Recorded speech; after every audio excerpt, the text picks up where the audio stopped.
Success and side effects. We are learning more about those popular diabetes drugs being used for weight loss. Dr. Sarah Siavashi is here to share what you need to know before taking them. Doctor, good morning and thank you for your time today. Good morning. Everywhere I go, I hear people talking about these weight loss drugs, and I know a lot of people that have been on them and they have lost tremendous amounts of weight.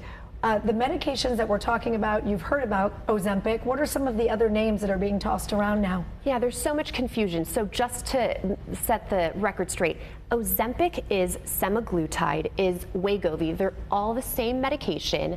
One is approved for weight loss, one is approved for diabetes, but they are the same exact medication. What are they doing? They're approved for diabetes, but people are losing weight on them. Yeah, so these drugs have been around for a long time. What they do is they reduce, and I'm a brain doctor, and so this is really important, they reduce hunger at both a brain level, but then they also reduce the way that your body has food go through your GI system. So it causes something called gastric slowing.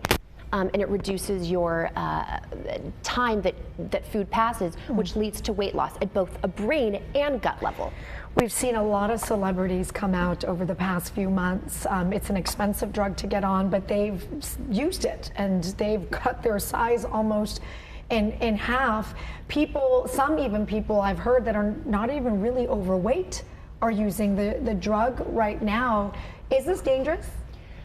So there are some side effects to this medication, and it should be used appropriately. You're absolutely right. And there are definitely people misusing it. But one thing to remember is that not everyone can be on it. Okay, so when we say everyone's on it, that's probably not true. These drugs are enormously expensive. So the cost, the out-of-pocket cost, if it's not approved by your insurance, and it won't be if you don't have the right BMI or body mass index, if you're not overweight enough, your insurance won't approve it, and you're talking about over $1,000 a month out-of-pocket cost. So how many people can actually afford that? Not many. Certainly celebrities with a lot of money in their pockets can. But one thing I think that's important to remember is that, yes, this is approved for the obese condition, but there are people that are using this to drop 15 to 20 pounds. Now, it's not approved for that indication. However, remember that being 15 to 20 pounds overweight increases your risk of stroke, I hate that as a brain doctor, of heart attack, of all sorts of other comorbidities, but also of premature death.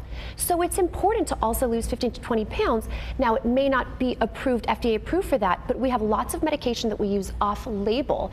And I think eventually in time, we'll understand that even being 15 to 20 pounds is so risky for our general health that we want to lose that, and that these medications may also be used for that indication as well. We'll talk a little bit more about the risk, because there is risk, the side effects. From what we understand, I was just learning about some reports that a lot of people are ending up in the emergency room right now because of some of the side effects, and some of everything from Ozempic but to suicidal thoughts. Yeah. Are these concerning? Are these real?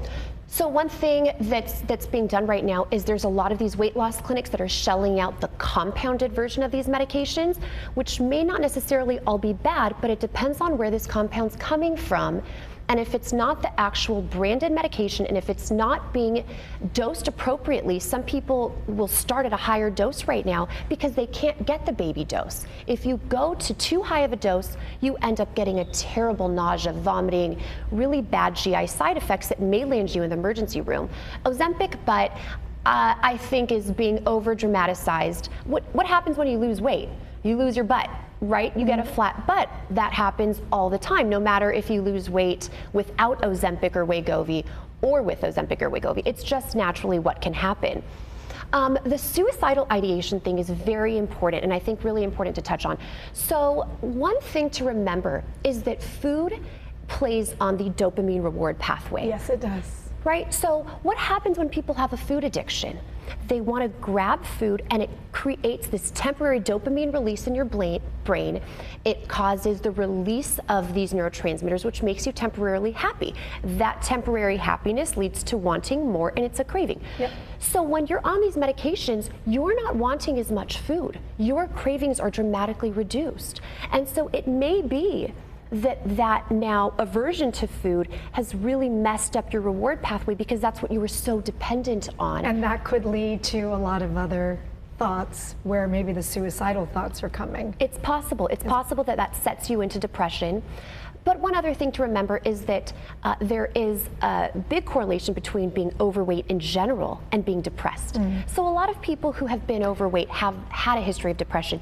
But I will tell you that the majority of people that come back after losing weight are much happier, feel that they're more confident, and that's probably the majority. And the literature has actually not shown an increased risk of suicidal ideation or suicidality. Dr. Sarah, in a country where we're already struggling with obesity from adult to children, do you think this is going to be a game changer in the long run? Absolutely. So 39% of Americans are overweight, which means that 39% of Americans are at increased risk of dying early, right?